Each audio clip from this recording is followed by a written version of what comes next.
Gate. College का पहला दिन किसी रोलर कोस्टर राइड से कम नहीं होता। कोई नहीं बता सकता कि उस दिन क्या होगा। उस दिन हर फ्रेशर के मन में एक्साइटमेंट और नर्वसनेस दोनों ही होते हैं। ऐसे ही फीलिंग्स के साथ ध्रुव ने स्टेट मैनेजमेंट कॉलेज के कंपाउंड में कदम रखा। वहां कदम रखते ही उसे ऐसा लगा जैसे मानो वो किसी सपने में हो। उसे यकीन नहीं हो रहा था कि उसे देश के सबसे बड़े मैनेजमेंट इंस्टीट्यूट्स में से एक में पढ़ने का मौका मिल रहा था। ध्रुव ने अपनी जगह पर खड़े होकर एक बार और कॉलेज के शानदार गेट को फिर से देखा ताकि कंफर्म कर सके कि वो सही जगह पर है भी या नहीं। उसने एक नहीं बल्कि कई बार गेट के ऊपर लिखे हुए नाम को पढ़ा। तब जाकर उसे एहसास हुआ कि हाँ, वो सही जगह पर है। ध्रुव के लिए उसके मोहल्ले के सरकारी स्कूल से आज तक का सफर बहुत मुश्किलों से भरा रहा। हर कदम पर उसके लिए नई चुनौतियां तैयार रहती थी। बचपन से ही ध्रुव को जिंदगी में कुछ बड़ा करने की चाह थी, लेकिन उसके सामने परेशानियां भी उतनी ही बड़ी थी। पिता के साये के बगैर उसने अपना बचपन काटा था। उसके पिता एक कार एक्सीडेंट में मारे गए थे और उनके जाने के बाद घर की पूरी जिम्मेदारी ध्रुव की मां पर आ गई थी। शुरुआत में उसकी मां भी इतना नहीं कमा पाती थी कि वो ध्रुव को ठीक से पढ़ा सके। पैसों की मजबूरी की वजह से ध्रुव को सरकारी स्कूल में पढ़ना पड़ा। ध्रुव काम करना चाहता था और अपनी मां का हाथ बटाना चाहता था, लेकिन उसकी मां ने साफ मना कर दिया। उनका मानना था कि ध्रुव को सिर्फ पढ़ाई पर ध्यान देना चाहिए। धीरे धीरे उनकी स्थिति में सुधार आया और बड़ी मेहनत के बाद उन्हें रहने के लिए एक छोटा 1 BHK अपार्टमेंट मिल गया। अपनी मां को रोज मेहनत करते देखकर ध्रुव भी मन लगाकर पढ़ाई करता था। उसकी मेहनत का यह नतीजा था कि बोर्ड एग्जाम पास करने के बाद सरकार ने उसे स्कॉलरशिप के लिए चुना और ध्रुव का सिलेक्शन स्टेट मैनेजमेंट कॉलेज में BBA प्रोग्राम के लिए हो गया। ध्रुव उन चुनिंदा स्टूडेंट्स में से था जिनके पास टैलेंट तो था, लेकिन अच्छे कॉलेज में एडमिशन के लिए पैसे नहीं थे। सरकार ने ऐसे स्टूडेंट को मौका देने के लिए स्कॉलरशिप स्कीम चलाई, जिसमें अच्छे एकेडमिक रिकॉर्ड को देखते हुए एक स्टूडेंट को मौका दिया जाता था। ध्रुव ने अपने सपने को पूरा करने के लिए बहुत मेहनत की, लेकिन वो भी इस बात को अच्छे से जानता था कि अगर सरकार ने उसकी मदद ना की होती तो उसका सिलेक्शन इस कॉलेज में तो नहीं हो पाता। यह जगह उसके मोहल्ले की तरह नहीं थी। यह देश के बेस्ट मैनेजमेंट इंस्टीट्यूट्स में से एक था, इसलिए यहां देश के कुछ सबसे अमीर और पैसे वाले लोगों के बच्चे पढ़ते थे। वहां उसके जैसे कुछ ही स्टूडेंट्स थे और वो सभी बुलिंग और रैगिंग का टारगेट होते थे, क्योंकि अमीर स्टूडेंट्स को लगता था कि वो वहां पढ़ने के लायक नहीं है। ध्रुव ने एक गहरी सांस ली और कॉलेज के मेन गेट से होते हुए कैंपस की तरफ जाने लगा। अब वो पीछे मुड़कर नहीं देख सकता था, क्योंकि उसे अपने और अपनी मां के लिए बहुत कुछ करना था। ध्रुव को उसकी क्लास के बारे में सभी बातें पहले से बता दी गई थी, इसलिए उसे अपनी क्लास ढूंढने में कोई खास परेशानी नहीं आई। कुछ देर ढूंढने के बाद आखिरकार उसे अपनी क्लास मिल गई। क्लास में वो अकेला नहीं था, बल्कि वहां पहले से ही कुछ स्टूडेंट्स मौजूद थे। ध्रुव पहली सीट पर जाकर बैठ गया और क्लास शुरू होने का इंतजार करने लगा। कुछ देर बाद क्लास में कुछ लोग आए। उन्हें देखकर सभी स्टूडेंट्स चुप हो गए और अपनी अपनी जगह पर खड़े हो गए। उन लोगों में से एक लड़के ने सभी स्टूडेंट से कहा, welcome to state management college. हम आपके सीनियर्स हैं और हमारे यहाँ पर जब भी कोई नया आता है तो उसे अपने आप को इंट्रोड्यूस करना पड़ता है। तो आप एक एक करके अपने बारे में बताइए ताकि हम भी आपके बारे में कुछ जान पाए। एक एक कर सभी स्टूडेंट्स ने अपना अपना इंट्रोडक्शन दिया। फिर ध्रुव की बारी आई। ध्रुव ने अपने स्कूल के बारे में बताया और अपने गोल के बारे में भी बताया, और फिर उसने बताया कि वो रिजर्व्ड कैटेगरी का स्टूडेंट है। बस उसका यह बोलना हुआ और उस लड़के के एक्सप्रेशंस पूरी तरह से बदल गए।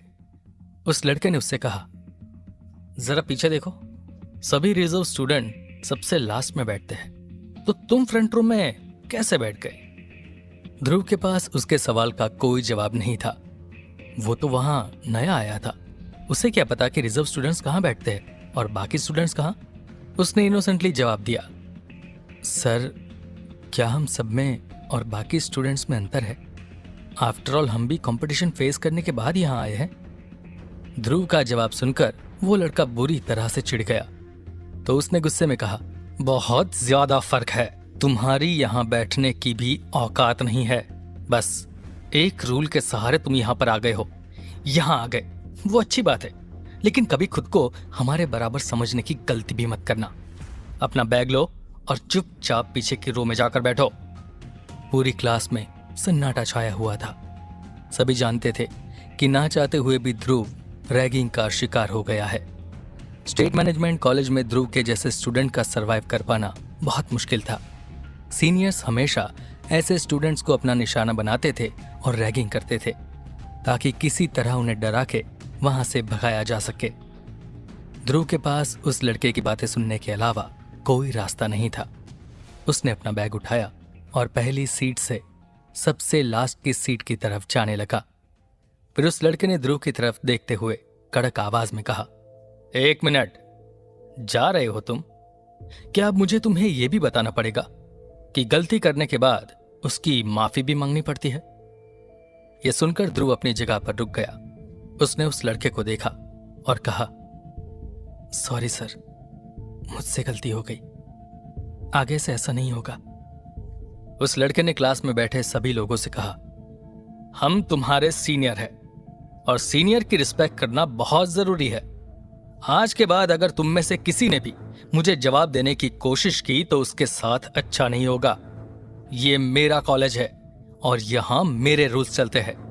आज जो भी हुआ वो आगे फिर कभी नहीं होना चाहिए। इसी में तुम सभी लोगों की भलाई है। ध्रुव को मन ही मन बहुत गुस्सा आ रहा था, लेकिन वो चाहकर भी कुछ नहीं कर सकता था। वो चुपचाप बिना कुछ कहे बस आखिरी की सीट पर बैठ गया। ध्रुव ने एक बार गहरी सांस ली और अपना ध्यान कहीं और लगाने की कोशिश करने लगा। ध्रुव के ठीक बगल में एक थोड़ा हेल्दी दिखने वाला लड़का बैठा हुआ था। उसने धीरे से ध्रुव से पूछा, मान गए तुम्हें? पहले ही दिन तुमने देव बर्मन से पंगा ले लिया। हिम्मत तो तुम्हारे अंदर बहुत है, लेकिन एक बात बता दूं, देव बर्मन से पंगा लेना इतना आसान नहीं है जितना तुम्हें लग रहा है। ध्रुव ने उस लड़के से गुस्से में पूछा, कौन है ये देव बर्मन? क्या ये कॉलेज इसी का है? उस लड़के ने हैरान होते हुए ध्रुव से पूछा, तुम देव बर्मन को नहीं जानते? देव कॉलेज की फुटबॉल टीम का कैप्टन और उसके पिता Abhineet Burman Burman group of companies के मालिक है। बर्मन परिवार अपने डोनेशन की वजह से जाना जाता है। इस कॉलेज में उन्होंने सबसे ज्यादा डोनेशन दिया है। पूरे महाराष्ट्र में उनका नाम चलता है। ऑयल और माइनिंग इंडस्ट्री में उनसे बड़ा कोई और इंडस्ट्रियलिस्ट नहीं है। वैसे तो उन्होंने बहुत पैसे कमाए हैं, लेकिन अब उनका फोकस पॉलिटिक्स की तरफ जा रहा है। देखो दोस्त, इन शॉर्ट तुम्हें बताऊं तो देव इस कॉलेज का शाहरुख खान है। ये कॉलेज उसी की टेरिटरी है, और अगर कोई भी उसकी टेरिटरी में उसे चैलेंज करने की कोशिश करता है तो उसे देव नहीं छोड़ता। उसने आज से पहले भी तुम्हारे जैसे कई स्टूडेंट्स को अपना निशाना बनाया है, और आज तक उसके ऊपर कोई स्ट्रिक्ट एक्शन नहीं लिया गया। वैसे तुम्हारी हिम्मत की दाद देनी पड़ेगी।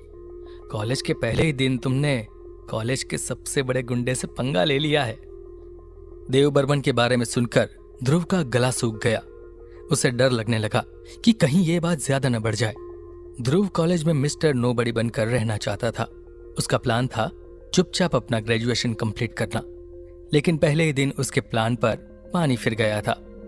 ध्रुव के चेहरे पर परेशानी देख उसके बगल में बैठे लड़के ने ध्रुव से कहा, गलती तो तुमने की है, लेकिन अगर हम आगे समझदारी से काम ले तो मुसीबत से बच सकते हैं। बाय द वे, मेरा नाम नीरज है और मैं भी तुम्हारी तरह यहाँ स्कॉलरशिप पर आया हूँ। सिचुएशन के हिसाब से मुझे लगता है कि हम दोनों को साथ रहना चाहिए। ध्रुव को नीरज का कहना सही लगा। नीरज की बातों से लग रहा था कि वो शायद इस सब में उसकी मदद कर पाए। इंट्रोडक्शन खत्म हुआ और सभी सीनियर्स क्लास से बाहर चले गए। ध्रुव तब तक खुद को शांत कर चुका था। उसके अंदर की एक्साइटमेंट और खुशी खत्म हो चुकी थी और उसकी जगह डर ने ले ली थी। ध्रुव मन ही मन सोच रहा था कि अब इस सिचुएशन को ठीक कैसे किया जाए। उसके मन में यही उधेड़बुन चल रही थी कि आगे क्या किया जाए। ध्रुव जानता था कि इस सब में उसकी कोई गलती नहीं है, लेकिन फिर भी अपने आप को सिचुएशन से बाहर निकालने के लिए उसे देव को सॉरी बोलना पड़ा। ध्रुव इस सब के बारे में सोचकर अंदर ही अंदर परेशान हो रहा था कि तभी एक बहुत ही खूबसूरत लड़की उसके पास आई। उसने अपनी मीठी आवाज में ध्रुव से कहा, ऐसे नकचड़ों की बातों पर ध्यान मत दो। जब तुम सक्सेसफुल बन जाओगे तो नो वन विल केयर कि तुम कहां से आए हो। एक पल के लिए ध्रुव को कुछ समझ नहीं आया।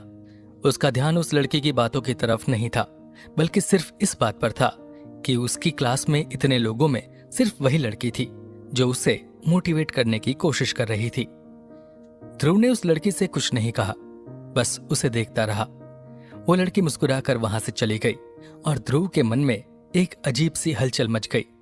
उसका दिल जोरों से धड़कने लगा। उसकी सभी परेशानियां, उसका डर कहीं गायब हो गया था और उनकी जगह एक अजीब से ख्याल ने ले ली थी। जितना उसने इंट्रोडक्शन के वक्त सुना था, उस हिसाब से उस लड़की का नाम पायल था। पायल जाने माने बिजनेस टाइकून अनुपम राय की इकलौती बेटी थी। उसकी स्कूलिंग और एजुकेशन मुंबई के नंबर 1 स्कूल सेंट जेवियर्स से हुई थी। जिंदगी में पहली बार ध्रुव को एहसास हुआ था कि पहली नजर का प्यार क्या होता है। बस उस पल में ही ध्रुव अपना दिल हार बैठा था।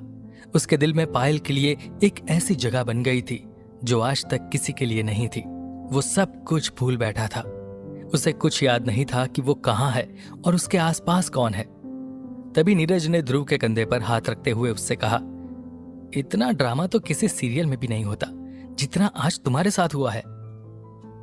इससे पहले कि ध्रुव उसे कुछ जवाब दे पाता, एक प्रोफेसर क्लास के अंदर आया। जहां एक तरफ ध्रुव की जिंदगी का एक नया सफर शुरू हो गया था, तो वहीं दूसरी तरफ कुछ और भी था जिससे ध्रुव पूरी तरह से अनजान था। स्टेट मैनेजमेंट कॉलेज के वाइस चांसलर के ऑफिस में